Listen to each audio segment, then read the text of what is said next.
আসসালামু আলাইকুম রহমতুল্লাহি ওয়া বারাকাতুহু। আজকে যে বিষয় নিয়ে কথা বলবো তা হচ্ছে যাদের ক্ষুধা কম হয় বা যাদের খাবারে অনীহা বা যাদের রুচি কম, মেন বিষয় যাদের রুচি কম। অনেকে আমাকে জিজ্ঞাসা করেন কিভাবে মোটা হওয়া যায় বা কিভাবে স্বাস্থ্য বৃদ্ধি করা যায়। আসলে মোটা হওয়া বা স্বাস্থ্য বৃদ্ধি করার কোনো ওষুধ সৌদি আরবে এরকমভাবে নেই। তবে আপনারা ক্ষুধা বৃদ্ধি করার জন্য কিছু ওষুধ সেবন করতে পারেন। এর মধ্যে অন্যতম একটি ওষুধ হচ্ছে মুসিগর। এই ওষুধটা আপনারা খেতে পারেন। তো এই ওষুধটা মূলত কাজ করে,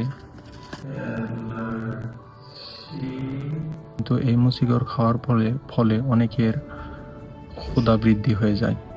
খাবারে যাদের অনীহা আছে তারা মূলত এই মুসিগর ব্যবহার করে ক্ষুধা বৃদ্ধির জন্য। তো আমি আপনাদের বলবো আপনারা বেশি বা অতিরিক্ত সেবন করবেন না, কিন্তু আপনাদের যখন ক্ষুধা কম থাকবে বা খাবারে অনীহা দেখা দিবে তখন আপনারা হয়তো এটা খেতে পারেন। তো এটার খাওয়ার নিয়ম হচ্ছে খাবারের 30 মিনিট আগে এটা খাবেন। খাবারের 30 মিনিট আগে খেলে ইনশাআল্লাহ আপনাদের ক্ষুধা বৃদ্ধি হবে।